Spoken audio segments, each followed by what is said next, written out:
principalmente das commodities também, trazem peso, principalmente aí para essas nossas empresas que têm, né, um peso muito alto em sinal dentro do nosso índice. Mas deixa eu trazê-lo agora aqui para a nossa conversa. O Roberto Chagas, ele é CIO de ações da EQI Investimentos, para trazer um pouco mais da visão dele também em relação a todo este cenário. Seja muito bem-vindo, Roberto. Bom dia para você.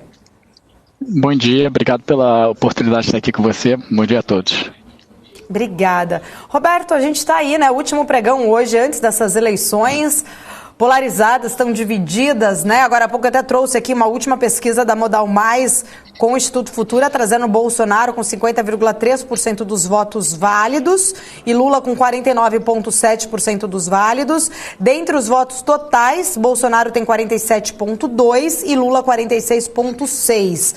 A gente já viu mais cedo outras pesquisas trazendo um cenário diferente, sendo o presidente, né, em segundo lugar, Lula em primeiro, ou seja, uma polarização ainda maior, muitas delas até empate técnico. A gente sabe o quanto hoje é o último pregão, pode trazer aí, né, um tom mais de cautela até para os investidores, mas eu queria entender, né, o panorama, como que vocês estão vendo, né, o mercado no dia de hoje, nessa véspera aí de eleição, inclusive, né, as perspectivas aí já para segunda-feira com o resultado, como que vocês estão trabalhando isso? Não, vamos lá. Primeiro, eu acho que as pesquisas, né, elas estão mostrando coisas tão diferentes, né, que não ajuda, né? Então, o que a gente tenta olhar aqui de uma certa maneira, a gente tem entendido que pesquisa é quase como um ruído. Então, a gente não está fazendo absolutamente nada aqui de curto prazo e absolutamente nada que dependa de uma ou outra pesquisa, alguma visão assim, tá? Eu acho que eu estava ouvindo o programa antes e vocês falaram uma coisa muito relevante, que eu acho que a última coisa que você pode fazer com finança, aí no caso da gente aqui nos fundos, investimento dos nossos clientes, é a paixão política, a paixão, deu tudo certo, não vai dar tudo errado, independente do resultado. A gente entende que vamos ter sim volatilidade, a gente tem alguma imprevisibilidade das coisas, de tudo que estão acontecendo aqui, porém a gente sempre, no final das contas, a gente sobrevive no final, tá? No final, a gente sobrevive, a gente já passou por muita coisa aqui no Brasil e a gente sabe como são essas coisas, tá? Bom, indo para um pouco do que a gente estava falando aqui agora, né? Os dois programas aqui, entre os dois candidatos, eles são muito distintos, né? É uma coisa muito distinta. Você tem de um lado uma continuidade do que teve agora, que teve nos últimos 4 anos. Você teve vários avanços micro que foram super importantes assim para as empresas, até está dando uma resiliência até maior no PIB do que a gente imaginava, vamos dizer assim. Tá? E a gente acha que são esses avanços micro, essa agenda micro que é muito boa de reforma, enfim, marco de saneamento, entre outras tantas reformas que a gente teve, né, de cabotagem, enfim. Então a gente acha que a gente já conhece esse caminho, né, em caso de uma eleição uma reeleição do Bolsonaro, né, uma manutenção do que a gente tem visto aqui, né, e o outro espectro pelo programa, né, quando a gente lê o programa, né, dele, do programa do PT, é completamente antagônico, é um negócio assim, para o outro lado, né, então, quer dizer, são dois realmente, são dois extremos aqui, né, bem polarizados em seus programas também, tá?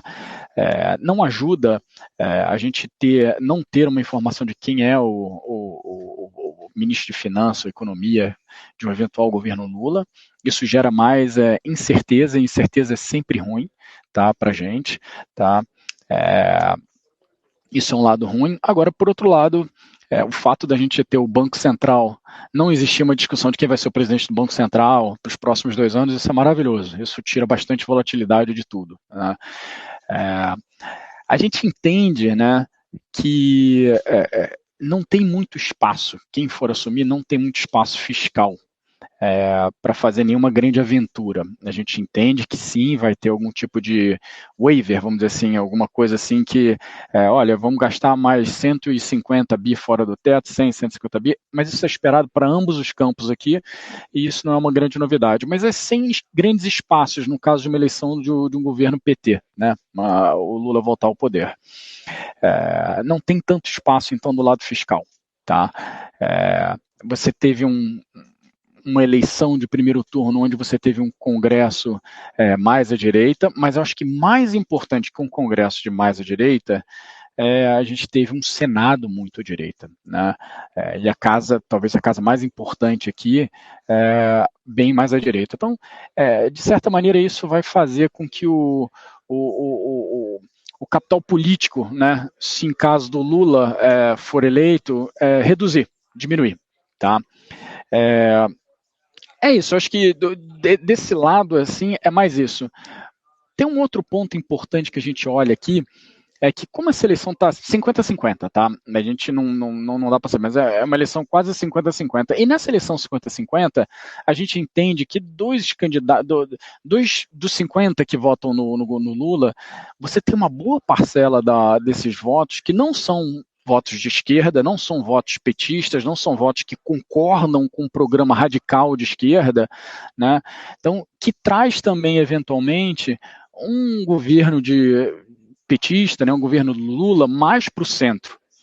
Porque se isso não for feito, esses, vamos dizer que sejam 20% desses 50%, né, eles vão abandonar, né, vão ficar insatisfeitos e vão abandonar, né, o apoio ao governo. Então você poderia ter, sei lá, que nem no Chile aconteceu. Você teve, em 6 meses, você teve o Boric perdendo uma popularidade que não tem uma reprovação absurdamente alta, né? Como é que um cara é eleito e 6 meses depois tem uma aprovação tão baixa?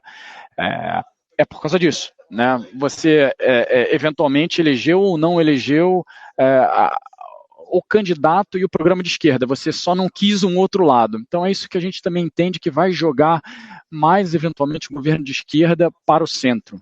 Tá? Não sei se eu me fiz claro, não sei se a gente segue discutindo alguma coisa, quer discutir ou quer que eu aprofunde um pouco mais também em relação a setores que podem se beneficiar ou não de cada um dos lados e como a gente está fazendo nos fundos. Interessante, sim, Roberto, você acho que pontuou muito bem, a gente tem trazido, né, muito essa questão, principalmente para tentar ajudar muitos investidores, mas eu queria, na verdade, trazer agora uma outra questão, sair um pouquinho do cenário só eleitoral, porque assim, além do cenário interno, a gente tem um cenário externo que também tem uma influência muito grande aqui para a gente. Hoje, o sinal, por exemplo, da questão das commodities também, eu queria entender um pouco mais a sua visão, a gente falou dos lockdowns lá na China, as commodities caindo bastante, minério, na verdade, agora também caindo bem.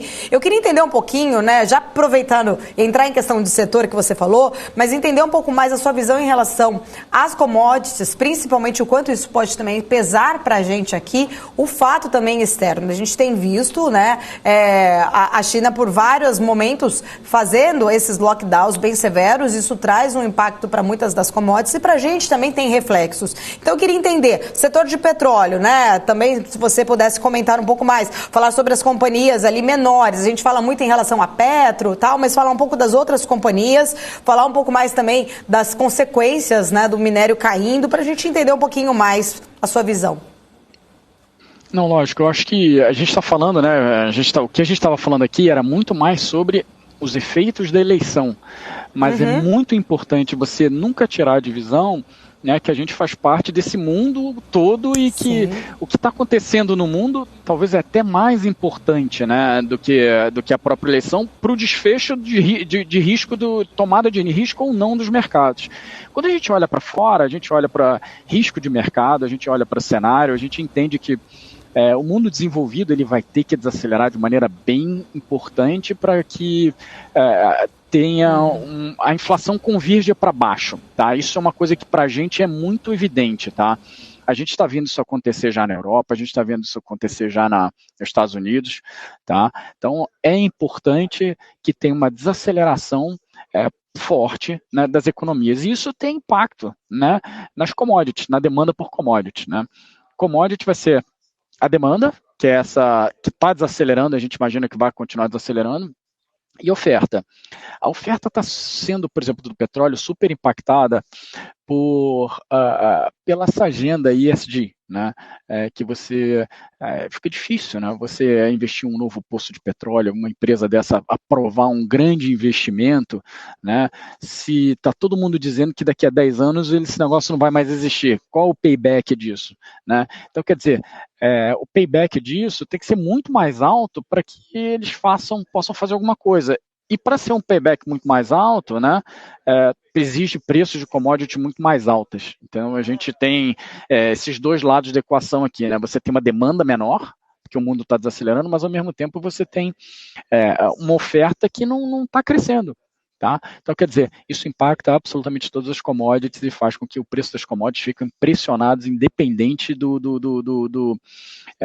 demanda. Tá? Se a demanda está tão forte ou não. Obviamente, salve uma grande recessão, que não é o que a gente está esperando. A gente espera uma desaceleração pronunciada, principalmente vindo de Europa, mas é o que o nosso cenário é mais um cenário de uma desaceleração, mas nada assim impactante, assim, grande recessão. Olhando China, como você falou, né?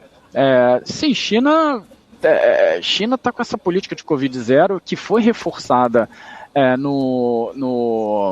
agora, na última semana, com o pleito todo do Partido Comunista, foi reforçada, né? O Xi Jinping saiu mais forte, essa agenda de Covid-0 é do Xi Jinping, e a gente espera que isso deve continuar, né? Ele saiu mais forte com essa agenda, não tem por que ele mudar muito, e a gente tem visto ele fazer isso, tá? A gente vai ter que ficar de olho em sinais, eventualmente, para ele começar a relaxar essas políticas que seriam bem-vindas para quê? Para atividade em China, e seria bem-vindo para o minério, como você falou. Tá? Então, quer dizer, eu acho que é muito mais ficar de olho se tem algum indício em China que ele pode afrouxar, reverter ou suavizar um pouquinho essas políticas de Covid-0 do que qualquer outra coisa. Isso é muito importante para o minério. Tá? E para petróleo, o que eu falei, oferta e demanda, né? Demanda tem caído e a gente acha que ela vai continuar a cair. Tá? Agora, a oferta não tem oferta no mercado. Tá? Isso é bullish, né, para o preço do petróleo. Né? Fica, ou no mínimo coloca, né, o preço do petróleo quase como um piso ali na casa de, sei lá, 85, 80, 85, o que era antes um piso na casa de 60, né, onde a OPEC começava a chorar ali, né, falar que ia cortar a produção, pedir. Agora esse negócio a gente já viu que ela começou a chorar um pouquinho antes, então isso indica para a gente, não estou dizendo que o preço do petróleo vai para 120, alguma coisa, mas eu estou dizendo que eu acho que o piso do preço do petróleo, ele é mais alto do que nos ciclos passados, tá? Justamente porque o OPEC vai chorar mais e porque você tem um problema dessa agenda ESG que precisa de um preço do petróleo mais alto para que você mantenha algum tipo de produção no mercado, que é um mercado que todo mundo diz que daqui a 10 anos vai acabar. Né? É difícil você aprovar um grande investimento nisso com essa janela de cenário. Né?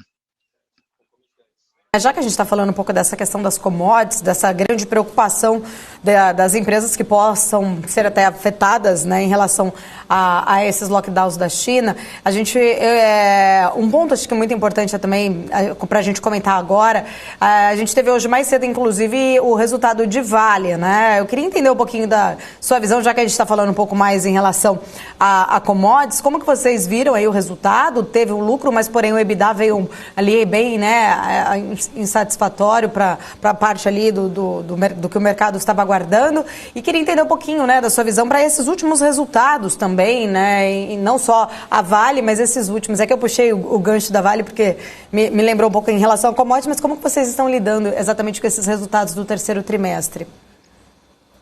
Bom, a gente tem olhado, né? O resultado da Vale, ele não tem muito adicional ao que você falou. O resultado veio pior do que o esperado, preço um pouco mais baixo, enfim. Eu acho que para a Vale o mais importante vai ser isso que a gente comentou, essa política do Covid-0, se ela vai ser relaxada ou não. Se ela continuar sendo reforçada, se o aperto no mercado imobiliário da China, né, que eles falam que são as 3 linhas vermelhas, né, o 3 red lines deles, se isso continuar também muito forte e não tiver um afrouxo também desse lado imobiliário na China, o minério ele vai ficar pressionado, e isso vai pressionar o resultado da Vale para frente também, e vai pressionar o preço da Vale de uma maneira negativa. Tá? Então, quer dizer, Para a Vale, eu acho que o mais importante é a gente olhar realmente o desenrolar de China, tá? O que a gente tem visto de resultado, assim, meio geral, é que os resultados em si estão vindo, não estão vindo ruins não, estão vindo bons, tá? Mas alguns setores a gente já vê, né, até no conversar, o resultado foi assim, mas o que a gente está vendo mais para frente está um pouco mais difícil e tal, essa parte de eletroeletrônico está bem complicada, né? A gente conversa com as empresas, está vendendo pouco, acho que a gente vai ter, tanto para a Magazine Luiza quanto para Via Varejo, a gente vai ter um trimestre difícil e um próximo trimestre difícil ainda, então quer dizer, a sequência não é muito fácil. Os bancos tiveram resultados assim fortes, né?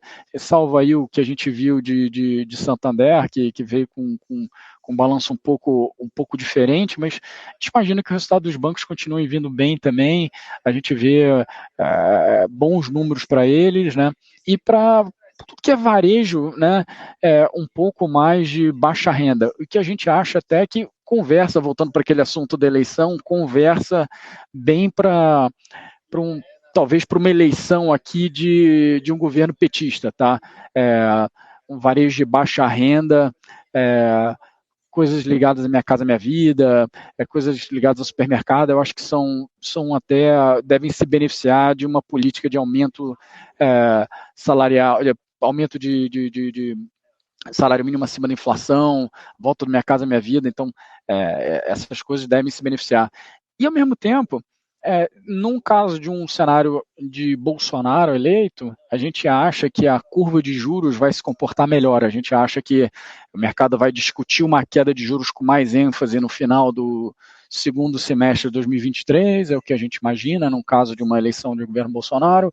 Isso seria benéfico também para as empresas domésticas. Então, a gente acha que dentro desses setores de shopping, de supermercado, elétricas, a gente gosta bastante do que a gente tem de opção no mercado em cima de preço também. Tá? Os resultados também vindo bons, né?